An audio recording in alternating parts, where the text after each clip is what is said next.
Hello, my friends. Operator Starsky here. California Oblast, cheers. We are in Kiev Oblast, but this shirt is just too cool not to wear it tonight.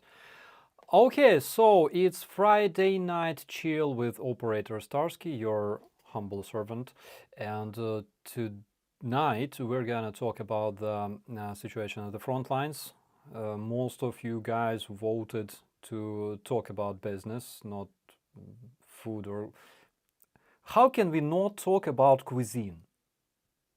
How is it possible? Why? What did I do wrong? Anyways, we have several updates, and let me just set this up. Okay. So here we have the latest map of Ukraine, and let's jump straight into the updates from the Ukrainian front line. So in the past, and by the way, we have the most recent information, which was updated only 4 hours ago, I believe, by the General Staff of Ukraine. So let's start with Kupiansk, shall we? In the area of Kupiansk today, there were 13 attacks deflected by the Ukrainian defenders. The Russian terrorists were attacking here in the location of villages Sinkivka and Petropavlivka. And we know that, again, missiles, S-300 missiles were used, plenty of strike drones, things like that, but the attacks were deflected. Again, situation in Kupiansk and Avdiivka reminds of... sound volume is really low. Guys, let me fix this. Okay, I hope that you can hear me better now, right? All right. Is this mono? It's stereo. Wait, mono. I don't know how it works. I'm too old for this shit. So, situation in Kupiansk and Avdiivka pretty much reflects the situation that we saw in Bakhmut, when Russians would throw thousands and thousands of orcs into those meat waves, and despite, again, tremendous losses, they were slowly moving forward, destroying a district after district. And this is approximately a similar picture that we see here.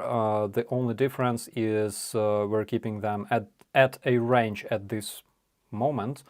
Here you can see that they didn't reach the Kupiansk city. The orcs locate their forces approximately 8, maybe 10 kilometers away from the city. I would say around 8. In the area of Liman, again, because Liman is also one of the hottest spots on the front lines right now. In the area of Liman, there were no attacks today. Basically, the Russian occupiers didn't attempt to storm in this area. But at the same time, they conducted a bunch of airstrikes on our positions, and we also know that in Bakhmut, moving south, here we have Bakhmut. In Bakhmut, they conducted 10 attacks. They were deflected in the area of Bogdanivka, Klishivka, Andriivka, and Ivanivska. Ivanivska is not far from the Chasiv Yar here. So those attacks, again, they were deflected. Yesterday the situation situation was intense, but we have a video from one of the guys that reports from the ground in Bakhmut. Let's check it out. Let's see if it works here. Yes, it does. Доброго ранку, Україна. На даний час сьогодні 22.11.23 року, ранок. Як бачите, у нас погода дуже така чудова. Сонячно, мороз. Станом на Іванівському, на Бахмутському напрямку, на Кліщівці ситуація напружена. Ворог не полишає спроб атакувати, але наші сили оборони, безпосередньо підрозділи, які стоять на напрямках, відсікають і знищують їх ще в місцях акумулювання. Тобто йдуть на випередження. Але, на жаль, їх менше не залишається. Не дивлячись на температуру, не дивлячись на погоду, вони продовжують штурмові дії. Є місця, в яких менш активно, є місця, в яких більш активно. Так, ситуація нелегка, але, друзі, контрольована. Слава Україні! And we just heard a report from one of the soldiers. Actually, he reports a lot of legit information. His name is Demon of Bakhmut. His call sign is Demon of Bakhmut. Is Avdiivka holdable? At this point, if we take a look at the map, not a lot of things changed here. Like, picture is approximately the same as it was 1 month ago. They never reached the line of the city, right? The very territory of the city itself, the urban area. And currently they keep attacking, trying to get closer. I believe yesterday you see Kamenka here, so they got closer to the lake, to that small, how you call it, reservoir. This is how it looked, was it like 2 days ago? And this is how it looks now. So generally, yes, they're like taking several hundred meters here and there when they're lucky, but nonetheless, here you can say another change. It's as of 17th of November. Scrolling forward all the way, so this is the picture. Again, the Russians reported numerous times that they cannot reach physically the positions of the Ukrainian forces in Avdiivka at a range of direct shot. It's impossible because they are being eliminated, they're being shelled instantly and preemptively while gathering in the strike group, while accumulating their personnel in the same spot. They're being hit right there because our intelligence, our surveillance, our recon in that area is very, very strong. So in Avdiivka, Novokalinove, Novobakhmutivka, Stepove. So it's basically here north. You see this north of Avdiivka. Here they conducted their several attacks. Judging from the territory that was obviously captured by Russians, it was like 20, 30 meters, 30, 40 meters, I don't know, something like that. And another attack was performed here in Severne and Pervomayska. So in general, in Avdiivka, in the past 24 hours, 30 attacks were deflected. And guys, you must understand that Russians don't spare their warriors. They're just wasting men in huge numbers. In the past 24 hours, they lost 1,100 men dead and we're not talking about wounded, and the number of wounded can be 2 to 3 times bigger than the number of their dead. But even despite that, 30 attacks, guys, and still picture is pretty much the same. And again, I'm really happy to know and to tell you that in the area of Bakhmut, here in Avdiivka, this is Andriivka village, our forces stabilized the front line. Russians are pushing here because if we take a closer look at Bakhmut here, you can see that it's being pretty much, let's say, not yet surrounded starting from the south, right? But it's there. It will be there soon. Next, Marinka.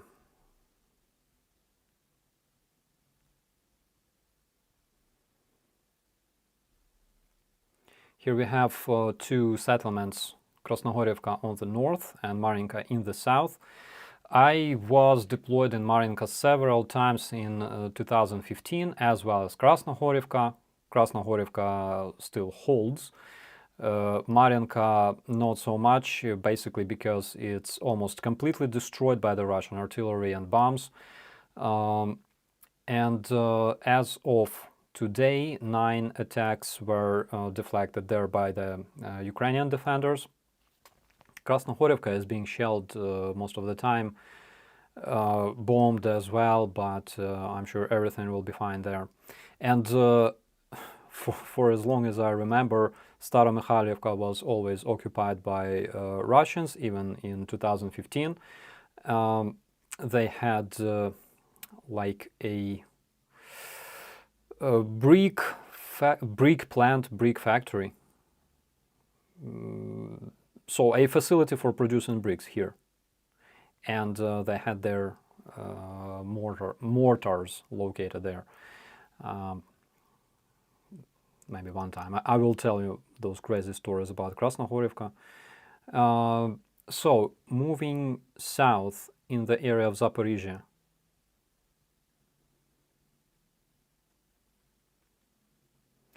Here in Robotino and Novoprokopivka, the Russians attempted to regain their lost positions.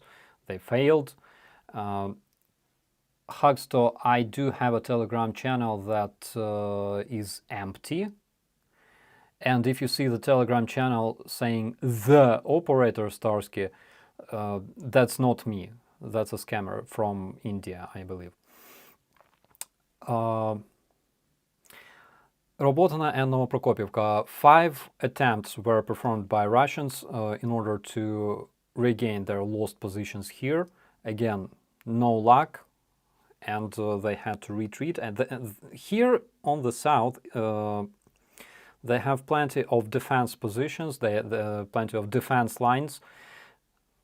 Brick factory, Russian officer academy, something like that. But they're flammable, unlike bricks. And here, moving to Kherson, left bank. What happens here is magic.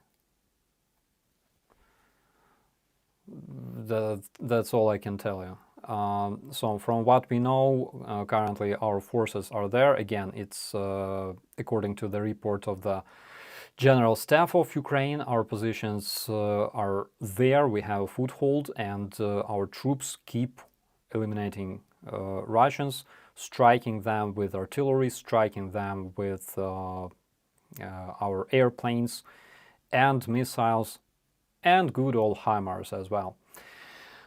Okay.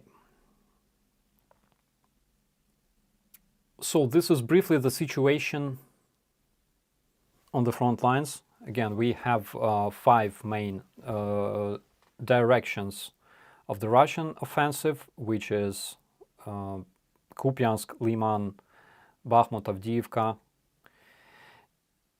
and Marinka. One thing you should know about Mariinka is that earlier in 2015, when Mariinka was under our control, right?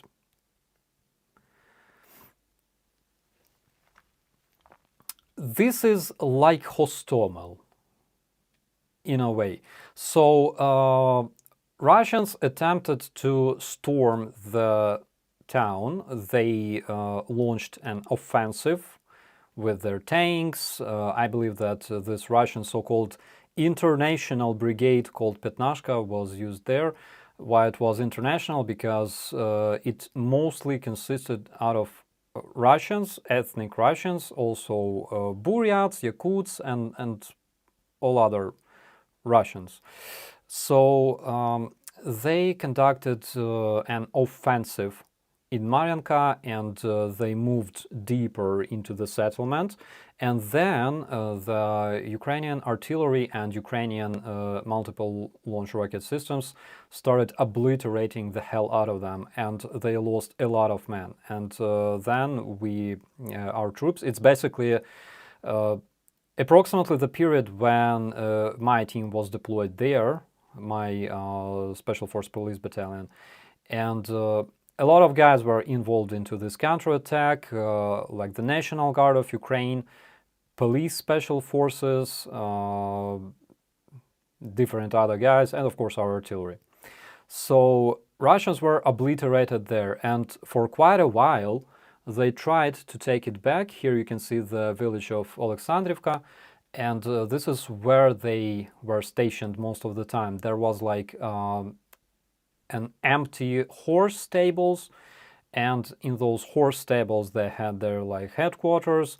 And in Mariinka there was a legendary dude called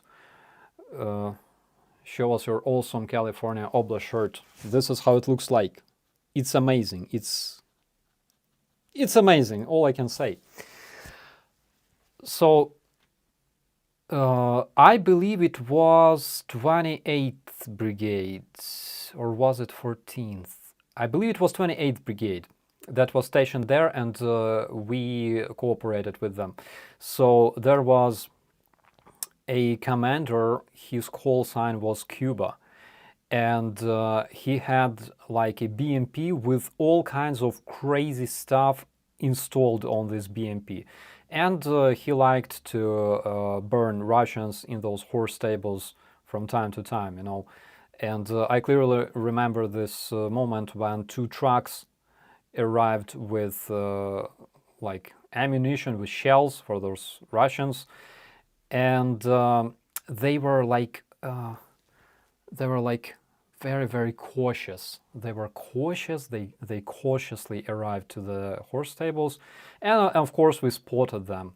So the fact is, Kadyrovites were there from Chechnya, driving those trucks. That's what we learned from the radio interceptions, because they used those civilian Baofeng radio stations that they keep using even today. And of course we had those as well, because we could listen to them.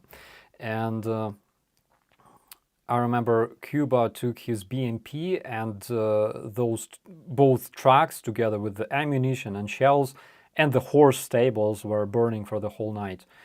It was amazing. Okay, we have another update. One update that I wanted to mention was that Canada will deliver 11,000 rifles and several millions rounds to Ukraine, which is awesome. And also, according to the statistics, almost 30,000 Ukrainian soldiers were already trained. They received training in the Western countries like the UK, like Germany. And I forgot something. Of course, because it was the main topic of our today's stream. So we have information that Russians will receive their ballistic missiles from Iran. And our journalists made a small investigations. So we learned that there will be two types of ballistic missiles, because this year, basically, I believe what date is it? 24th of November. This month, Russians were visiting Iran, and they were specifically talking about two specific types of ballistic missiles that I give you like 100%, because Khamenei is a fucking terrorist. They will be delivered to Russia to strike Ukraine. So what do we know about those missiles? First of all,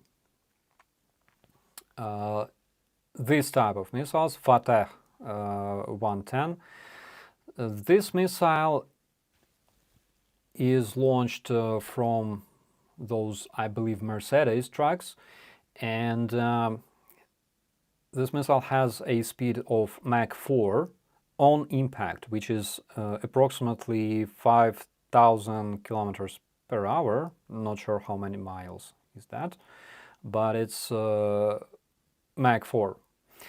And it has a range of 300 kilometers, but the newer generation, because there's at least 4 generations of those missiles, the newer generation has a range of 400 kilometers, or approximately 260,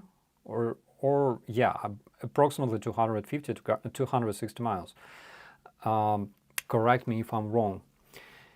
And it carries a warhead, again, depending on the generation of missiles. It can either carry a warhead containing 400 kilograms of explosives or 650 kilograms of explosives. Multiply by 2, and you will get the approximate weight of those explosives in pounds. The official count, 3,200 miles per hour, roughly. Yeah. So that's one type of ballistic missiles, and this is another one. It's called Ababil. Abibas. Ababil. We don't know much about this one, but we know that it's shot from a container containing 8 such missiles. And we also know that it has a range of approximately 86 kilometers, or approximately 60 miles. Approximately 60 miles.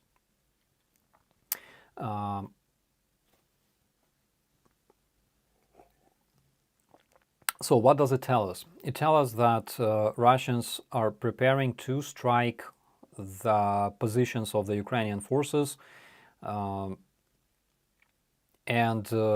their command points, bases, and logistics located in the rear, second, third line of defense. Apparently, they will not be shot at the Ukrainian cities, except for Sumy, Kharkiv, maybe Zaporizhia, Mykolaiv, Kherson.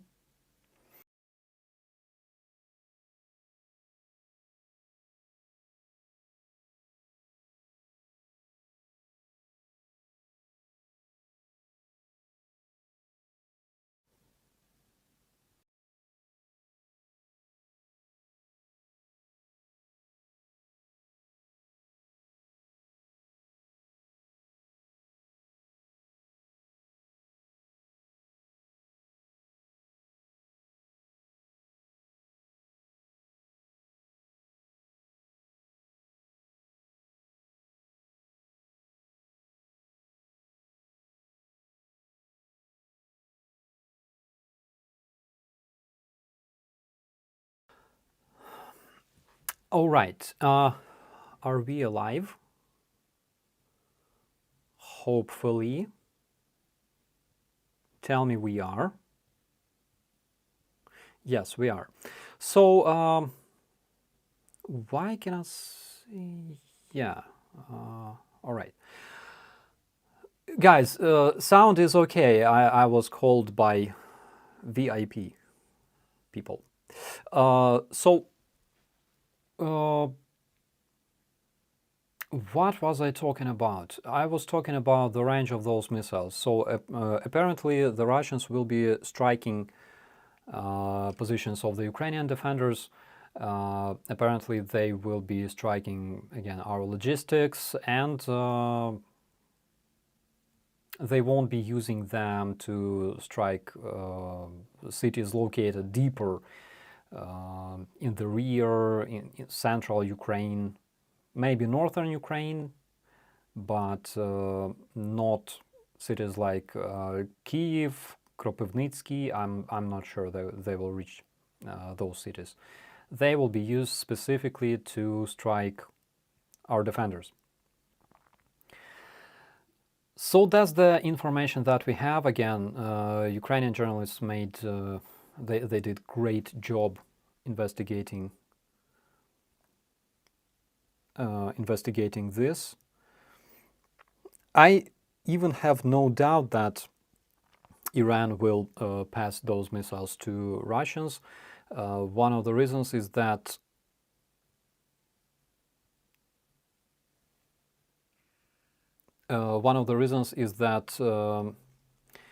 the agreement of between Iran and the United Nations regarding avoiding of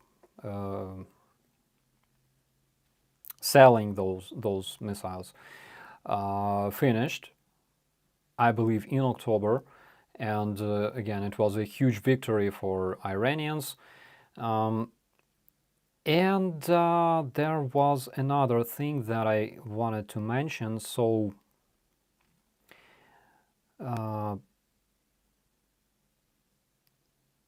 it was regarding sanctions, because again, West keeps negotiating with Iran, and Benjamin, thank you so much for understanding. They keep negotiating with Iran, and the situation is they were promised to receive relief from several sanctions, but after the support of Hamas, after actively supporting Hamas, they like the West decided not to relieve them from sanctions, and Iran is kind of pissed. So that's another thing. And another thing, which is even more important, is Khamenei is a fucking terrorist. Mark Bar Khamenei. Okay, let's move on to the. I would like to continue with a bit of a Russian cringe, but this one is not cringy at all. And in Kherson Oblast, we received information that Russians started removing the memorials dedicated to the victims of Holodomor in Ukraine, the artificial famine that was organized by Russian Bolsheviks in 1932-1933. So approximately between 3 and 10 million Ukrainian civilians died from hunger in just several years. It was a genocide of Ukrainian people, specifically organized by Russians. Plenty of countries already recognize this massacre as a genocide against Ukrainians. Of course, Russians will never recognize it because they are motherfuckers. And at the same time, tomorrow we have Memorial Day. Tomorrow, 25th of November, in Ukraine, we have a memorial day memorizing the victims of Holodomor. It was a tremendous impact on Ukrainians, tremendous impact on the Ukrainian population, tremendous trauma, including psychological trauma, to kids, to grandkids, to modern Ukrainians. And in Kherson, Russians were dismantling those memorials. Here we can see them with sledgehammers destroying them because they want to wipe the memory of Ukrainians living there. Here we can see this memorial already destroyed. Again, why would Russians do that? Because Russians are known for rewriting history. That's what they do all the time. And even this year, in the beginning, Putin said that, Putin, also known as Huilo, as you probably know, he said that a lot of school books were rewritten like plenty times in Russia, which is bad. And he finished his speech with, "We will have to rewrite all those books." Here we can see those workers. Also, you can see those numbers in the bottom, 1932, 1933. We can see them dismantling this memorial as well. But it won't change anything, because if they don't want Ukrainian people to remember about this, if they don't want them to remember that their parents and grandparents were killing the grandparents and parents of Ukrainians that are now being occupied by Russians, the world will already never forget. The world remembers. And moving forward into the territory of the Russian cringe. So you probably know that Russians are obsessed with this cosplay. They like to wear their kids in like military uniforms because they're fascists, and they are obsessed with this. So I picked a small collection of pictures for you to see, just to prepare you, okay, for what you will see next.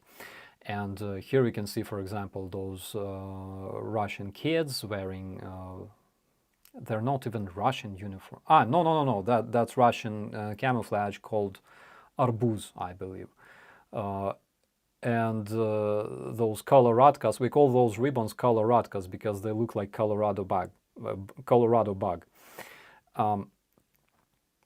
And here we can see those poor kids marching after their teacher, apparently at some of the school events, which is freaking crazy.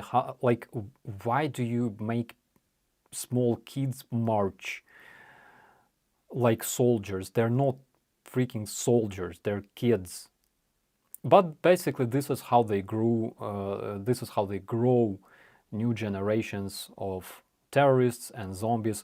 And basically if you compare things like this to what you see in, for example, Lebanon or Palestine, that's basically the same. That's absolutely the same. ISIS, they also turned their kids early into terrorists because they know that grown-up people will never shoot at kids, and this is how those grown-up people can be eliminated. This one is a bit cringy, of course, though those little planes and the zombie tank. This is amazing. And those are cosplaying, I believe they're paratroopers. The dude be like, I will tell all the chicks in my class that I was like a real paratrooper, and he will show them pictures, and oh my god. It wasn't me. It's Putlerjugend. That's the correct word for this. And by the way, a lot of those kids later join this Putler's youth. My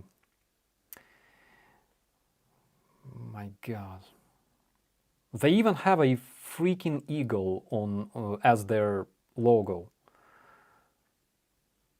It's like it's an open copy paste of Hitlerjugend. It's like it's completely the same. And of course, making kids march. I like, how can somebody even like that? Like how? Like what's wrong with people? But then I remind myself that they're Russians. And here you can see again, Desantniki, it's paratroopers. The dude looks like one of those guys in Hostomel, you know. Oh my god. Again, why Desantniki, why paratroopers? Is because this is like a separate caste, okay? A separate caste of Russian military. There are like everyone else, okay? Then there's Spetsnaz, and around same level there's paratroopers. So Spetsnaz usually sucks because like there are more legends and myths about them than there are, you know, true facts. Remember once I showed you this combat with like Orthodox cross, contactless combat, when the dude just, you know, shows cross to a bunch of Russian guys, and they just fall down and stuff. So it is the same, okay? Because there's a lot of myths about them like being trained in like supernatural powers, shooting mind bullets at people, at their enemies, and things like that, turning into wolves who can eat planets, you know. And then there's paratroopers. Paratroopers are basically like absolutely, like those are the most stupid Russians you can find, okay?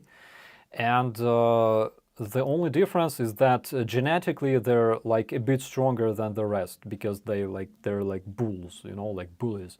And what they do is they brag about being paratroopers, they show off and shit.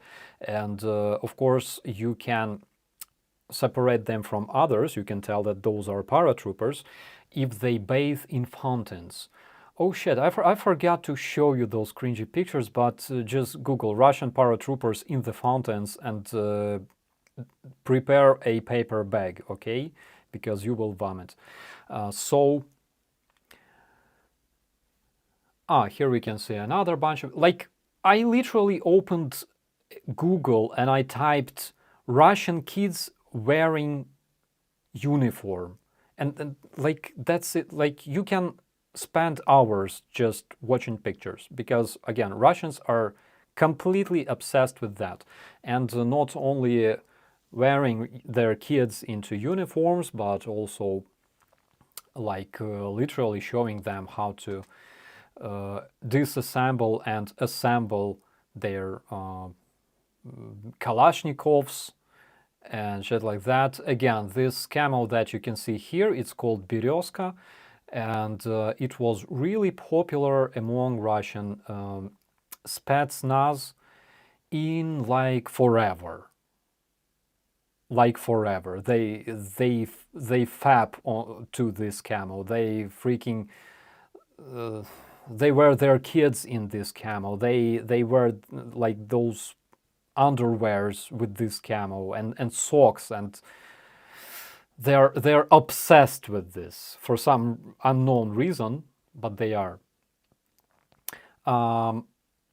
So the next one is like the fresh one, okay? The next one is something that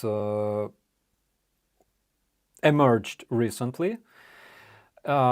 there were several pictures, but I will only show you one because the Russian kids were taught how to treat wounds, how to apply not tourniquets, but you know this freaking ace marks cable, ace marks, whatever, and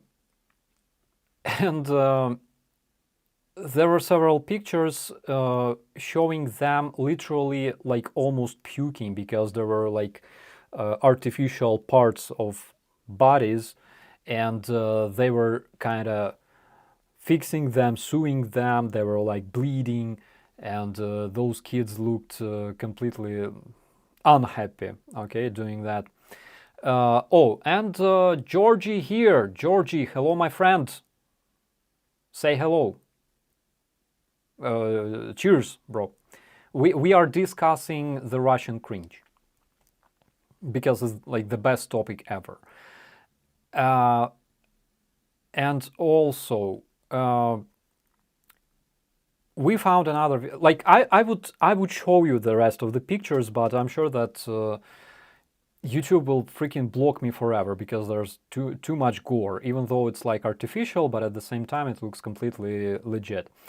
And the other one is from a school. So the story is this: there was a Russian invader who went to Ukraine to kill Ukrainians. Of course, he died, and in his school they prepared his school table, that the school desk that he used when he studied there. Of course, it was like whatever desk they could find, anyways. But they made like a memorial of a hero who died protecting Russia, not on the territory of Russia.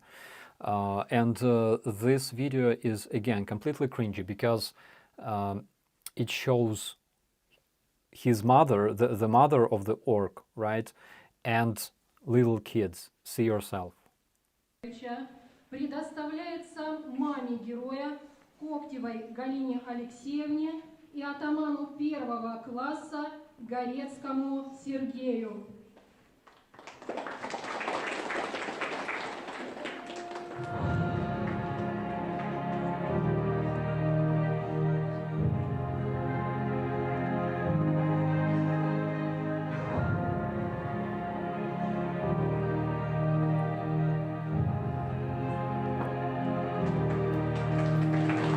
It says Heroes School Desk.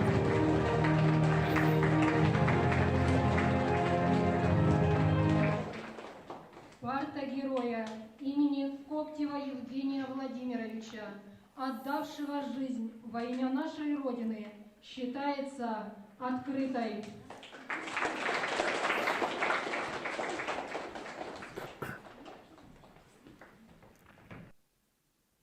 Those hats. Russians are so much obsessed with, you know, like militarizing everything, militarizing their kids, glorifying invasions, glorifying murder of civilian people. And for example, I remember when I posted my video about the Bucha massacre, of course, I received a lot of commentaries from degenerates posting like Slava России and Z, even though they don't realize what exactly they are glorifying because they're degenerates. Child abuse Russian style, yeah. So basically, in that school, from what I understand, they have this terrorist group called Казачки, right? Казачки, don't confuse Казачки and Cossacks, okay? Because Cossacks are legit and Казачки are what you saw on the screen. It's like Russian, poor Chinese / Russian copy of Cossacks, okay? And they have this terrorist group, and that little boy who was helping the mom, the happy owner of a new Lada, hopefully, or a fridge, to present this school desk. So he was like Ottoman. He was like the leader of this Kazachki. You know, it's like in normal countries there are like Boy Scouts or Girl Scouts or whatever. Kids who love nature, kids who love building airplanes, constructing radios. But apparently being like a mini version of ISIS in Russian schools is a common thing right now in Russia. So, my coffee is finished. Oh my god. I wasn't prepared for this. So, again, one thing that I forgot to mention about the frontline situation that we were discussing. We received several news from our intel. And according to those news, in Kupiansk, the orcs were nagging about the lack of supplies. A lot of old, badly prepared recruits arrived to Kupiansk. It's according to the info from our intelligence. And the orcs think that using those meat waves, the Russian command is attempting to get rid of those old, badly prepared recruits, because a lot of them have like problems with alcohol, with drugs and things like that. Another thing in Mariupol, apparently Russian invaders shot their commander because they couldn't stand his behavior in relation to those terrorists.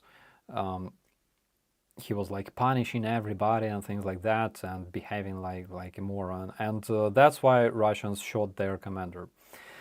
It happened approximately yesterday. So this is what the intel told us. It would be cool. It would be really, really cool to learn his name, by the way.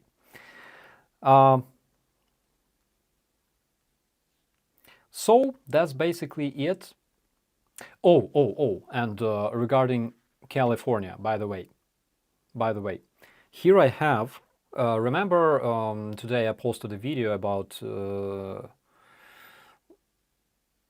like with the updates from Ukraine, and of course I mentioned this amazing shirt, the guys from the California relatives of my buddy from my brigade, and yeah, I mentioned that I was given a coin from the Californian battalion. So it's 1st Battalion, 150th in 160s. 160s in, it's 5 or 6. It's 6. 160th Infantry Regiment, and it looks like this. Okay, it looks really cool.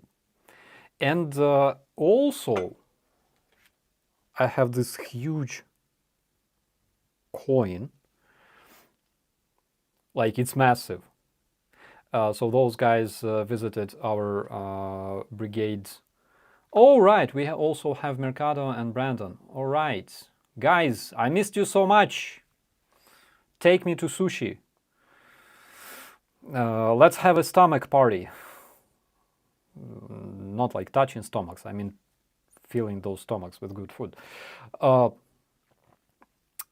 And they visited our camp, and they gave me this massive coin. This is how it looks on the other side. Yeah. Oh, and searching among all those coins, I found another one which is absolutely cool. It says Modern War Institute, West Point, Urban Warfare Project. Yes, I can do things like this with my fingers. So this one was given to me by John Spencer. It wasn't 154th, it's 160th Infantry. it's right here. See? You don't see. Yeah, which is kind of cool. From what I know, and correct me if I'm wrong. So like, is it like if we're drinking in the bar with the guys from this unit, right? And if I show my coin, they gotta buy me a drink or something, because that's what I was told. I'm not sure if it's true. And I wanna like make sure that that this is the case. So basically, if I show this one, the guys from this unit will buy me drink, and if I show this one, the Army National Guard, the command team will buy me a drink. Oh my god! Oh my god! This is so cool.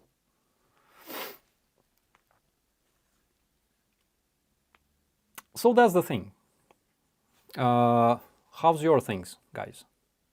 Let's talk about you. We're always talking about myself. I'm tired of this. Tell me how's things in your oblasts.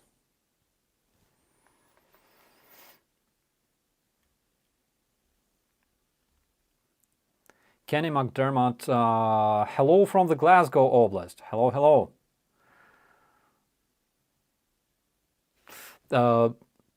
Pastel del Mar. Washington State loves Californians, despite what you may hear. Okay, I'll keep that in mind. Buy you KFC for now. Oh, yeah.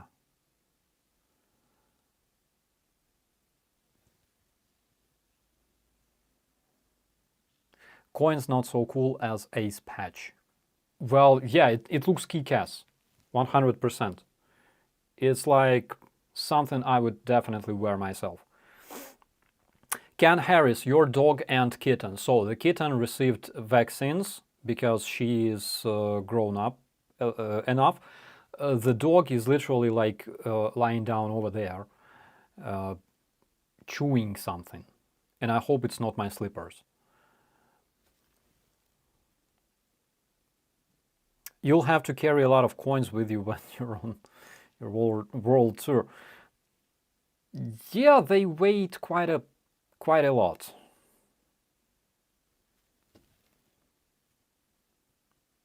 So Brandon and Ukraine matters. Where are you guys? Mercado, I don't see you. Tell me something.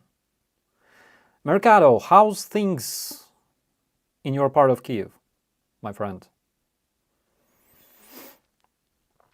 I hope everything's okay. There's this beautiful place with like ribs, and we gotta go there.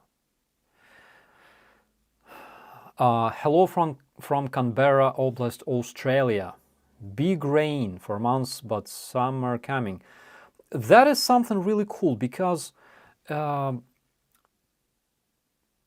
thing I learned is that in Australia, your shadow during the day goes like counterclockwise,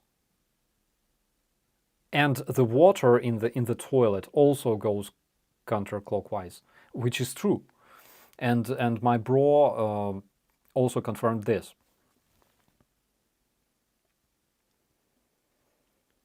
Matt says things are good here in California Oblast, but I still haven't found the elusive sex tunnels. Same situation. Like, I was looking for them, my friend. I was looking everywhere. I checked those places that Johnny FD was checking twice. Nothing. I'm not sure where to, like...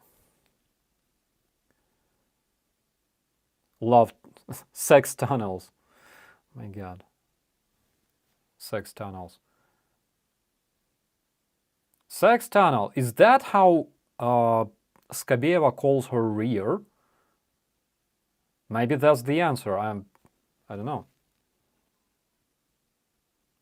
Freud would definitely tell something about us. I'm sure.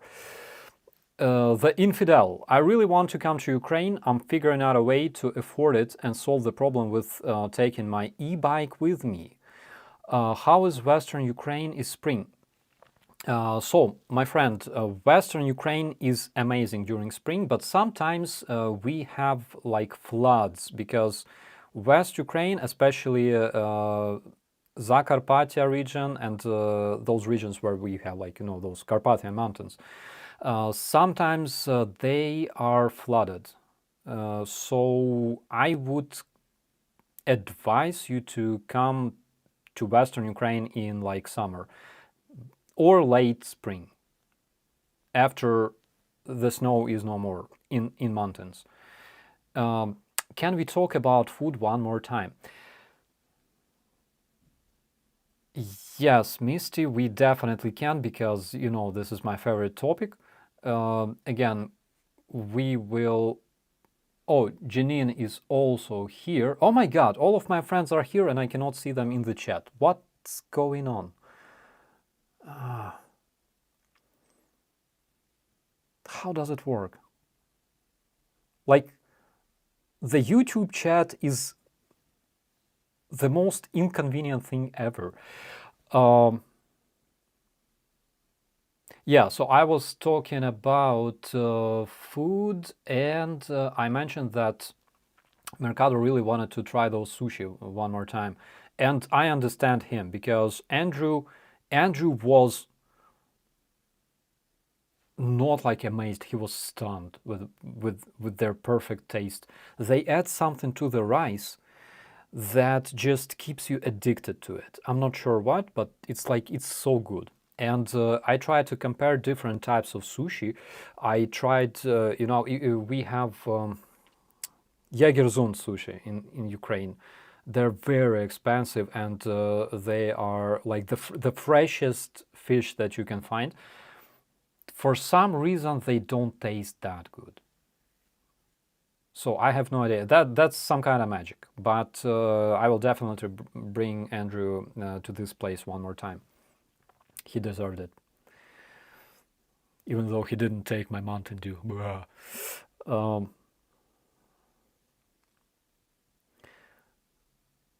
Alan Adler, I hate Olga Skobeva so much, I think I'm in love. This could definitely happen because, yeah, you know what they say, between love and hate there's only one step. And it works both ways.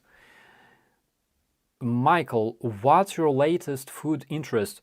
So basically, I got addicted to like protein shakes because at some point I opened my fridge, I realized I have nothing there except for some cans and ketchups, but at the same time I have like 6 kilos of protein, and that's what I eat every day.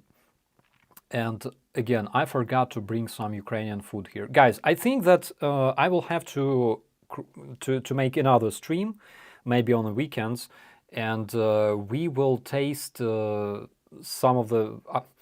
I will taste some of the Ukrainian stuff and show it to you. Show how it looks like.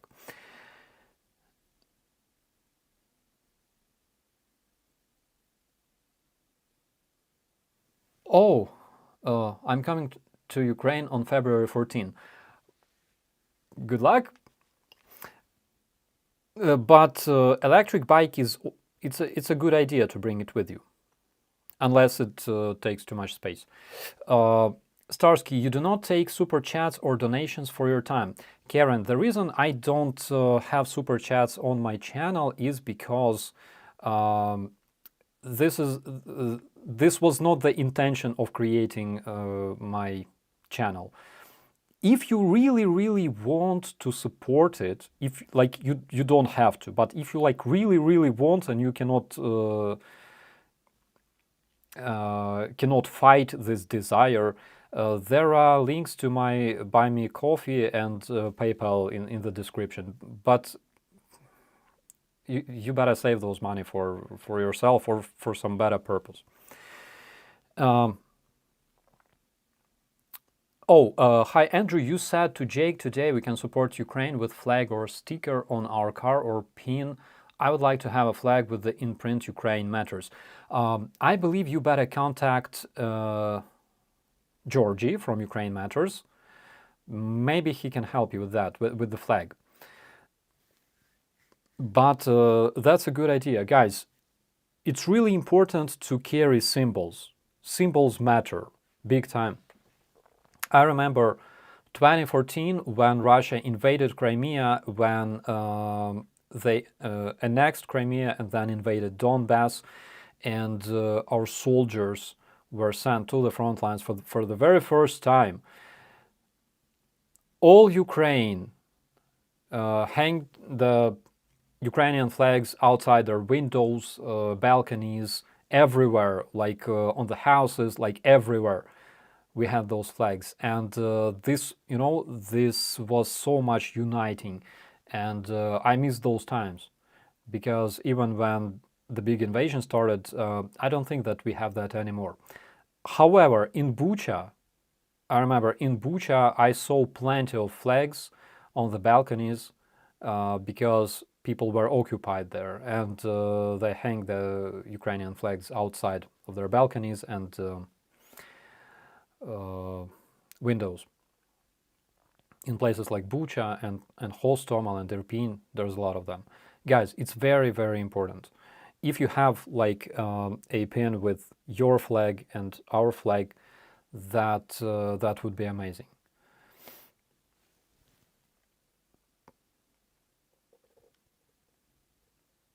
Okay, what's going on with my... can you do an interview with Denis Davidov? Homie, I would love to. And frankly speaking, I miss the guy. What kind of fish? What kind of fish? Salmon. Definitely salmon. Orc sushi, very expensive. Also, Matt, orc sushi are very dangerous for health.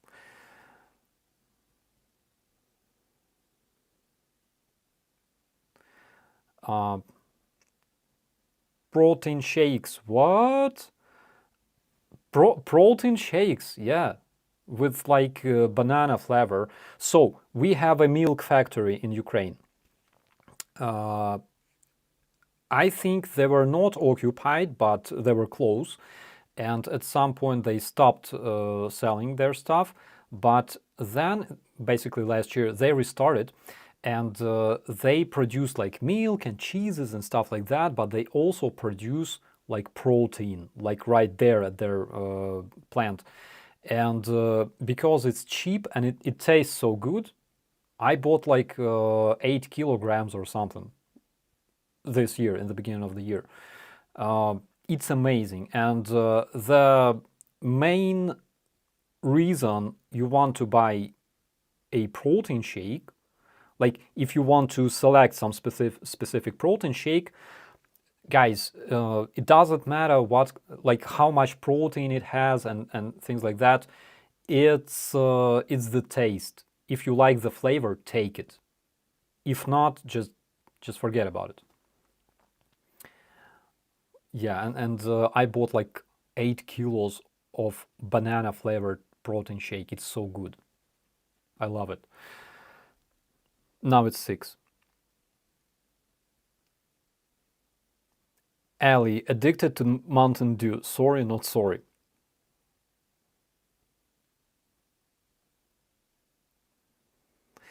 And Hill, have you gotten the Mountain Dew yet? Not yet. Not yet. Bug era. Vareniki, or how are they called? Yeah, they're called Vareniki, or Poles call them pierogi. But basically they're the same. And they're awesome. Starsky. Per Hugling. Starsky, have you ever eaten Swedish meatballs from IKEA? I freaking did. In 2014, in IKEA, I had Swedish meatballs, and they are fantastic. I specifically love the canteen in IKEA, and they serve some really nice stuff. Do you like ghost peppers?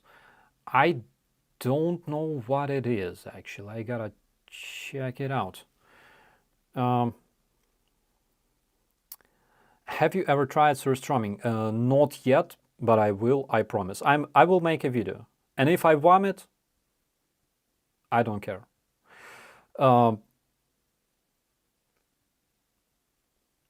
Have you ever been to the Oleshki Sands National Park? So, Adam, Oleshki is it's like a desert in Ukraine, like with sand, scorpions, snakes, spiders, and all kinds of fauna you can find in any other desert, except for probably like camels and lions, luckily. But it's a real like a real desert, because Ukraine is so huge that we have like deserts and mountains and rivers and forests and steppes and seashores and anything you can imagine. So I was gonna go there in, I believe, 2011, 2012. Something happened. I failed. And currently it's occupied by Russians. Temporary. But my guys were training there at some point, I believe. They were training there, and they said that this place like sucks because there's no civilization whatsoever.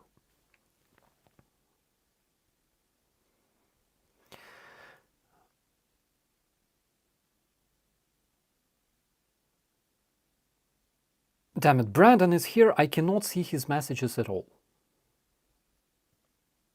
I can see Janine, but I cannot see Brandon.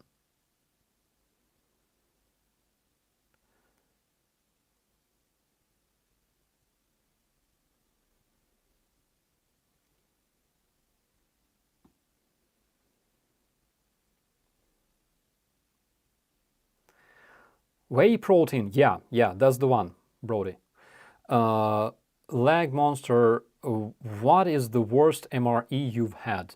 I think you know the answer. The other day I did unpacking of the Russian MRE with Andrew Mercado, with Dima, and Alex, and it was the worst thing ever. On the second place, I would say like old Ukrainian MRE, but the difference is really big. But at the same time, old Ukrainian MRE, it was kind of like the only thing I could personally eat from there was a can of meat and honey, because we had honey in sticks, and it was really good. The cookies, not well. You would chew those cookies if you were really hungry, but you gotta have like really strong teeth, and that's why my teeth look like that. You need a Texas flag that says "Come and take it, daughter of Texas." Thank you very much. I hope I will have it here as well. Can you recommend any good PC game made in Ukraine, the FPS? So, Nurka, the problem with first-person shooters is that I don't really play them. I know that our guys created Stalker. There's also Stalker 2, but I don't really play first-person shooters. For the same reason I don't play car simulators much, is because I'm driving in the real life, and as for first-person shooters, the reason is absolutely the same. I have a lot of that in the real life. Like nothing that can impress me there. But if you want the most realistic shooter, I believe it's like Arma 2 or Operation Flashpoint, the older one. But Arma 2, that's exactly what you need if you want to feel something like something close to the life of a soldier. It's when you fall down in the grass and you can see shit, and you cannot see your enemy, of course, and then you're dead. This is how it looks like.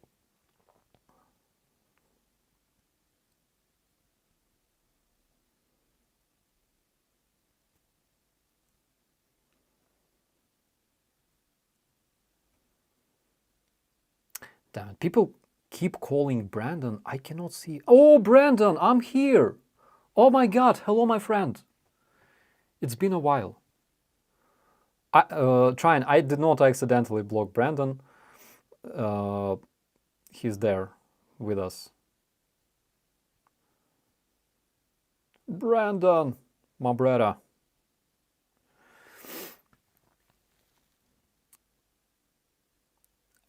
Shatter Line is a nice free shooter game made in Ukraine. Thank you so much. If I have time, I will check it out, but the only first-person game I have, like two first-person games I have, like like four, I have quite a few of them, of course. It's like Phasmophobia, because it gives me the creeps, and Red Dead Redemption, because it's Red Dead Redemption 2. And like the one when, you know, when you play for like a kid who shrank and you live like among those insects. It's really nice one.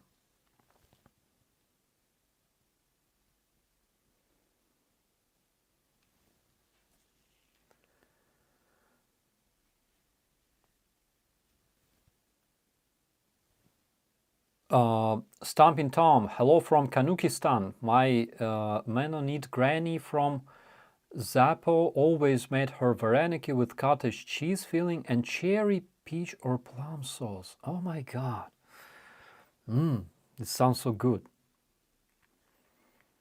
Yeah. There are like there are different vareniki. You can have vareniki with meat, liver, meat and liver, different mixed meat, and all this goes with like onions or fried lard, and it's so good. And then you can have them sweet, like with cherries, strawberries, cheese, and it's a sweet cheese, guys, like in cheesecakes. Oh, it's so good. And of course, you gotta consume everything with sour cream, guys.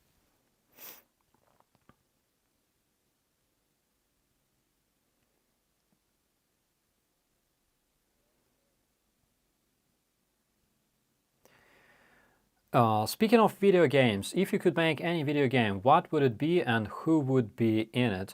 Leg Monster, I was planning of creating a computer game dedicated to Maidan, to the Revolution of Dignity. I wanted to tell a story of one of the protesters and just literally go through all those stages, so it would basically explain the whole story of it. But I don't think that it's like a proper time yet.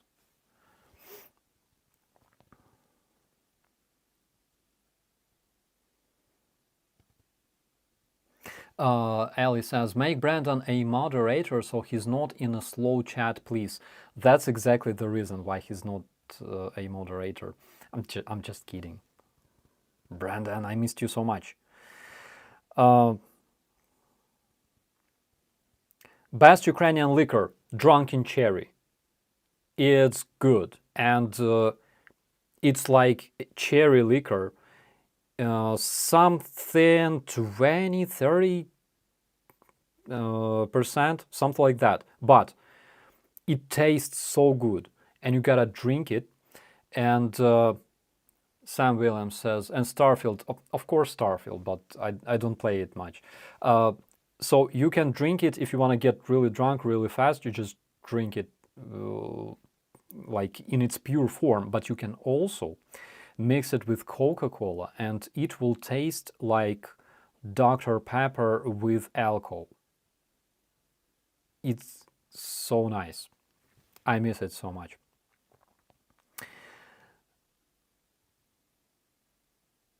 Grounded, yeah, Grounded, Charles. That's the name of the game. It's kind of nice, you know, if you want to relax.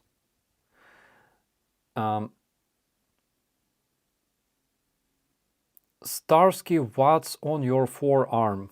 So that's a famous quote from one of my favorite computer games before I stopped playing first-person shooters.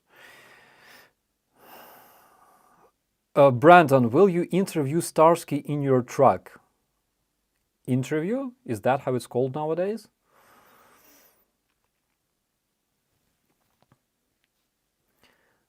How long have you served? Since early 2015. I applied in the end of 2014, but I got recruited in, oh my god, like in February 2015. So since 2015.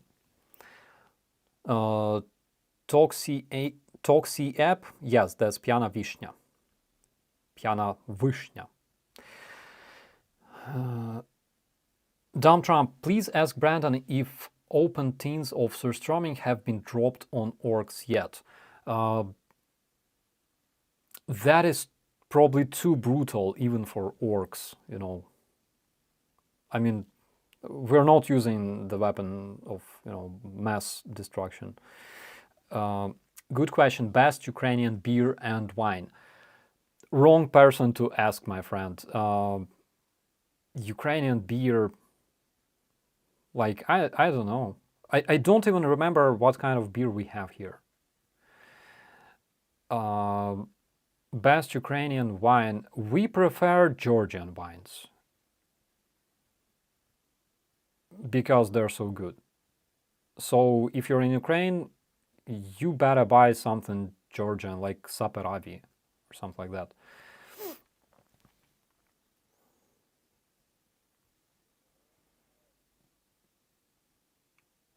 Mr. Dix, drunken cherry, is that homemade in Ukraine?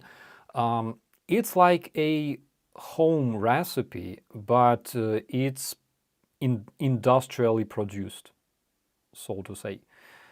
It's really good one. You gotta try it. If you're in Ukraine, just try it. Trust me.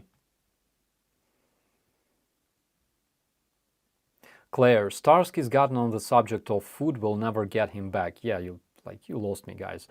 There's no return. Sex tunnels lead to Orgy Hill. Ah, so this is how it works. So basically, if I go to this Orgy Hill, I will find an entrance or an exit from a sex tunnel. That's logical.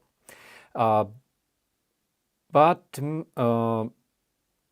MJ up north bought me some rum the other day. Haven't in a long time. You are a bad influence. And you, my friend, is a real pirate. Congratulations. I just said is a real pirate. Guys, I need to fix my English so bad. Andrew, where are you? Brandon, guys, I need to talk to somebody. My English bad, so bad.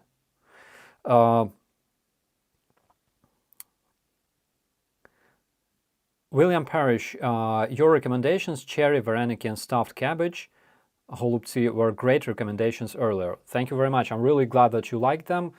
I sometimes dream about holubtsi, especially those with like buckwheat that my mom used to cook. They were so good.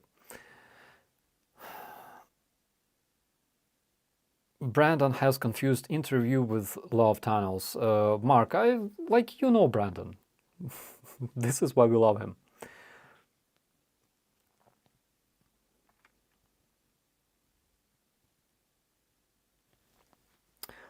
Lisa says, Starsky just can't believe he's now a celebrity worthy of interviews. After being interviewed by Lindy Page, he's cooler than Chuck, maybe not like Chuck Norris, but he's definitely cooler than Adam Sandler. I mean, come on, everybody is cooler than him. But yeah, I was subscribed to Lindy Page for like years. He's so cool.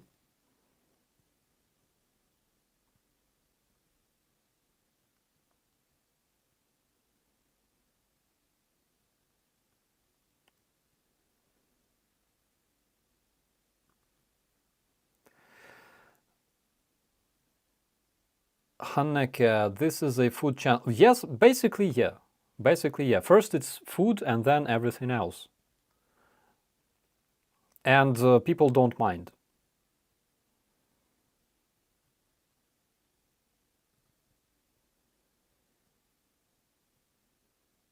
Yeah, here, for example, Little Dickens. I'm not interested in sex tunnels nor orgy hills, but the food and drink interests me. Absolutely.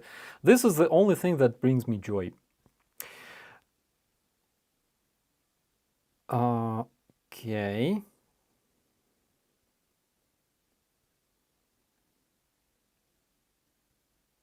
Scott Parker, does Ukraine have Boy Scouts? Yeah, we have Boy Scouts. That this organization dates back probably like more than 100 years. So basically, they're the same equipment, even like same clothes, and we call them plastuni. So plast is basically like scouts in the U.S. Absolutely the same. And it's really cool because, you know, when those boys and girls, when they grow up, they form those very uh, close communities, and they become really good friends. I know a lot of scouts among my friends, and later, you know, they they have this community. It's almost like Masons, you know, like this secret community of those scouts. They have some secret hello, something like that. I'm not sure. My junior is scout, by the way, but he doesn't talk much about it because he doesn't want to expose all their secrets.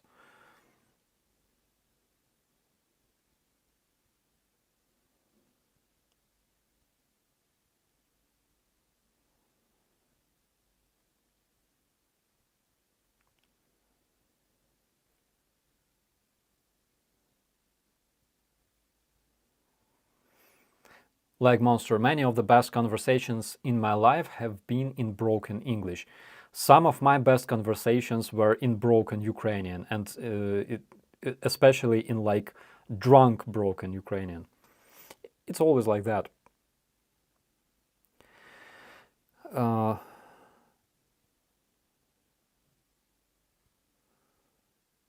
do you have Stromboli in Ukraine? Stromboli? What is this? Sounds familiar. Wait a second.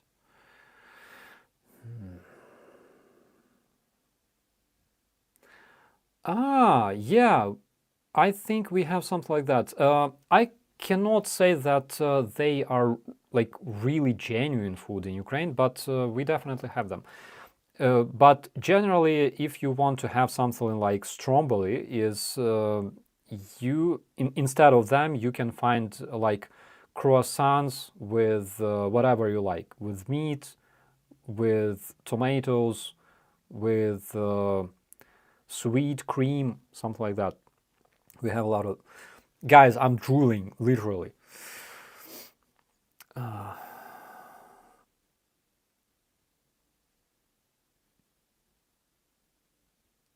Yeah, stromboli is a stuffed bread with pizza stuffing. Yeah, maybe Jake Bro can come to Ukraine to celebrate victory. 100%, guys. It's if he's here, I mean, he will never come back. Trust me.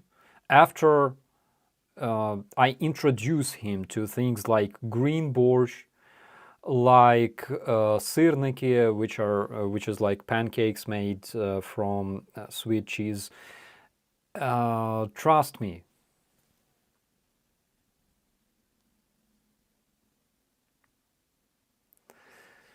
Cooking stream soon. Franciszek, rather like eating stream soon. Eating stream. Cooking is too mainstream, you know. Maybe in the future I will be,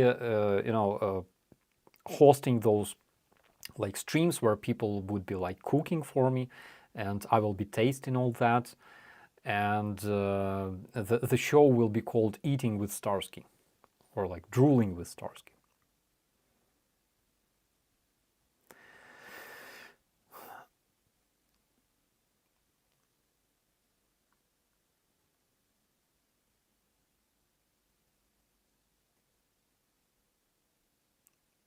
Big Mac, привіт з малої, з маленької старої Англії. Hello, hello, beautiful England. Any avocados there? We have plenty of avocados. I'm not sure if we grow them, but we have plenty of them in the grocery stores. When do you think Ukraine will legalize cannabis? So, Chris, I think we either already did it or we are in the process. I'm not sure. I'm not really following the cannabis because I'm not a fan. Daughter of Texas says, you need to come to San Antonio and eat our puffy tacos. Is there a dish baked egg noodles and cabbage? I don't think it's like indigenous in Ukraine. I'm not sure.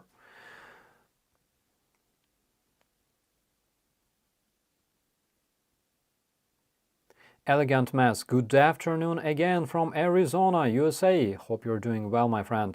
Likewise, my friend. Do you like pasta? I really do. My favorite is pasta carbonara with like an egg, okay, and with bacon. And I like if it's specifically spaghetti, not just pasta, but spaghetti. Starsky mukbang, talking and eating.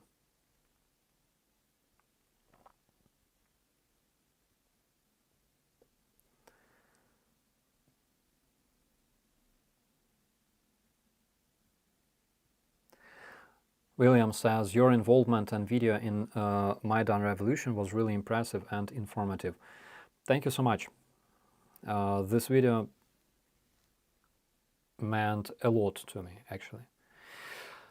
Have you ever called Mercado avocado by accident? Raven, actually, I never called him avocado because... now I see. No, I never did that. Because we're boys, we call each other bro. Sometimes you don't even remember a person's name, it's just bro.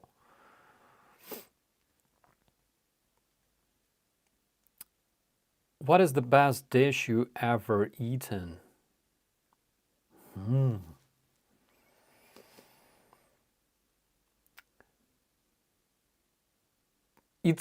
So it depends on how hungry you are. I believe in the army. Sometimes we would train for like, I don't know, like hours and hours, and in the morning we would only have like a cup of tea and black bread with butter and cheese on it. And after several months of staying in the training camp, this stuff would be the tastiest stuff in the world. And for example, you run out at 6 a.m. with the company, and then you return back around 7, and around 8 you have a breakfast, and this stuff, you're jogging, you're dreaming about a piece of bread and cheese and just black tea. Sweet like sunshine. And then you return home and you think, oh my god, I will only eat like black bread and cheese because it's so good, and you never even touch it. You just drink plenty of Coca-Cola every day. Okay, guys, I'm really freaking hungry. I am really freaking hungry. Shigawire, what's the name of the grain commonly used in many Ukrainian dishes? Dark grain, maybe buckwheat, maybe not pshono, definitely.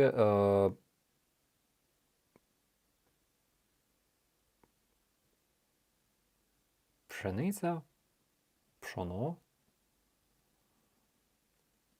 I don't know how to say it in English.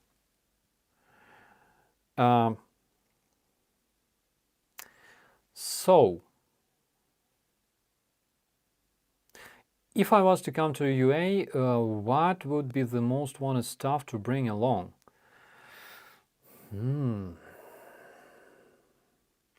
Like bigger pants, because after leaving Ukraine, you will not fit in your previous pants. Trust me, my friend. Guys, I'm really freaking hungry. I gotta run away. Seriously. And it's been an hour and a half. Okay, guys, I really gotta go. I gotta eat something. I have some, some protein shake for dinner. Alrighty, guys, thank you so much for being with me. And as always, thank you for supporting Ukraine. It's really important. Thanks for this shirt. It's amazing. I will wear it all the time. And thank you for being decent and awesome. See you later. My name is Operator Starsky. As always, be safe.